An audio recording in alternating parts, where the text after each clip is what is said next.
وقف، یہ لفظ ہم سب نے کہیں نہ کہیں ضرور سنا ہے نا؟ لیکن اس کا اصل مطلب کیا ہے؟ کیا یہ صرف ایک زمین کا ٹکڑا یا کوئی عمارت ہے؟ نہیں، یہ اس سے کہیں زیادہ گہری بات ہے۔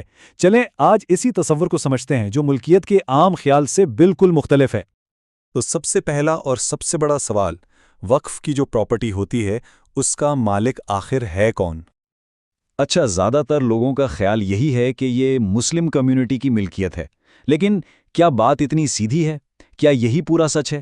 چلیں ذرا اس بات کی تہہ تک پہنچتے ہیں۔ دیکھیں، اس سوال کا جواب ہمیں آج کے قانونوں میں شاید پوری طرح نہ ملے، اس کے لیے ہمیں اس کی جڑوں تک جانا ہوگا، اس کی روحانی بنیاد تک، یعنی قرآن تک۔ تو وقف ہے کیا؟ اس کا تصور آپ یوں سمجھیں بہت ہی خوبصورت ہے۔ یہ ایسا ہے کہ آپ اپنی ملکیت کو اللہ کے نام پر لاک کر دیں ہمیشہ کے لیے، اور اس سے ہونے والے فائدے کو لوگوں کے لیے ان لاک کر دیں، ایک ایسا سلسلہ جو کبھی رکے ہی نہیں۔ قرآن کی یہ آیت بالکل وقف کی روح کو بیان کرتی ہے۔ بات صرف کچھ پیسے یا زمین دینے کی نہیں ہے، بات ہے اپنی سب سے پیاری، سب سے قیمتی چیز کو اللہ کی راہ میں ہمیشہ کے لیے وقف کر دینے کی۔ یہ ہے اصل جذبہ۔ اور یہ تصور جڑتا ہے صدقہ جاریہ سے، مطلب ایک ایسی نیکی جس کا ثواب آپ کو ہمیشہ ملتا رہے۔ وقف دراصل اسی آئیڈیا کو ایک سسٹم، ایک عملی شکل دیتا ہے، ایک ایسا نظام جو انسان کے دنیا سے جانے کے بعد بھی اس کی نیکیوں کا سلسلہ جاری رکھتا ہے۔ اور یہ کوئی صرف کتابی باتیں نہیں ہیں، اس کا اثر بالکل حقیقی ہے۔ تاریخ اٹھا کر دیکھ لیں، مساجد، مدرسے، ہسپتال، یتیم خانے، مسافروں کے لیے سرائے، یہ سب ادارے صدیوں تک اسی وقف کے نظام کی وجہ سے چلتے رہے ہیں اور معاشرے کی خدمت کرتے رہے ہیں۔ اچھا، اس کا ایک سنہری اصول ہے، اور یہ اصول نبوی روایت سے آتا ہے کہ وقف کی جائیداد کو نہ بیچا جا سکتا ہے، نہ وہ وراثت میں تقسیم ہو سکتی ہے، اور نہ ہی اسے کوئی تحفے میں دے سکتا ہے۔ بس یہی وہ چیز ہے جو اسے عام خیرات سے بالکل الگ اور خاص بناتی ہے۔ تو یہ تو ہو گئی اس کی روحانی اور تاریخی بنیاد۔ اب کہانی میں ایک نیا موڑ آتا ہے۔ اب ہم دیکھتے ہیں کہ جب اس روحانی تصور کا سامنا ہندوستان کی بیوروکریسی اور قانونی نظام سے ہوا تو کیا ہوا؟ یہ سفر شروع ہوتا ہے 1913 میں، جب مسلمان وقف ویلیڈیٹنگ ایکٹ نے خاندانی وقف کو قانونی شکل دی۔ پھر 1923 میں احتساب کا عنصر شامل کیا گیا۔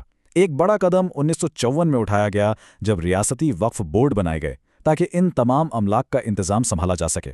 پھر جب جھگڑے بڑھے تو 1995 میں خاص ٹریبیونل بھی بن گئے، اور تو اور 2013 میں ایک ترمیم نے غیر مسلموں کو بھی وقف بنانے کی اجازت دے دی، یعنی وقت کے ساتھ ساتھ قانون کی پرت پر پرت چڑھتی گئی، جس نے نظام کو منظم تو کیا لیکن ساتھ ہی کافی پیچیدہ بھی کر دیا۔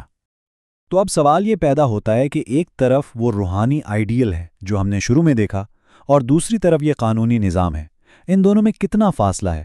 آئیے ذرا اس کا موازنہ کرتے ہیں۔ یہاں ایک بہت دلچسپ تصویر سامنے آتی ہے۔ دیکھیں، قانون نے کچھ بنیادی اصولوں کو تو بالکل محفوظ کر لیا ہے، جیسے کہ وقف کی پراپرٹی ہمیشہ وقفی رہے گی، اسے بیچا نہیں جا سکتا، اور اس کا فائدہ عوام کو ہی ملے گا۔ لیکن دو جگہوں پر آ کر بات اٹک جاتی ہے۔ ایک، کمیونٹی کی خود مختاری کم ہو گئی ہے، اور دوسرا، عطیہ دینے والے کی نیت کیا تھی، اسے قانون کی کسوٹی پر پرکھنا تقریباً ناممکن ہے۔ تو اتنی ساری تفصیل کے بعد اب ہم واپس آتے ہیں اپنے سب سے پہلے اور سب سے اہم سوال پر کہ آخر اس سب کا مالک ہے کون؟ تو جواب شاید وہ نہیں جو ہم سوچ رہے تھے۔ اصل حقیقت یہ ہے کہ وقف کی ملکیت نہ تو مسلم کمیونٹی کی ہے، نہ وقف بورڈ کی، اور نہ ہی حکومت کی، بلکہ وقف کا تو مطلب ہی یہی ہے کہ کسی بھی انسان یا گروہ کی ملکیت کو ختم کر دیا جائے۔ اچھا، اگر کوئی انسان یا ادارہ مالک نہیں، تو پھر سوال یہ ہے کہ اصل مالک کون ہے؟ اور یہ ہے اس پوری گفتگو کا نچوڑ۔ وقف میں ملکیت اللہ کو منتقل ہو جاتی ہے، ہمیشہ کے لیے۔ ریاست، حکومت یا وقف بورڈ، یہ سب صرف اس کے مینیجر ہیں، نگران ہیں، مالک ہرگز نہیں۔ قرآن کی یہ آیت اسی بات کو واضح کرتی ہے۔ یہ ایک امانت ہے، ایک مقدس امانت، جسے اس کے حقداروں تک پہنچانا ہے۔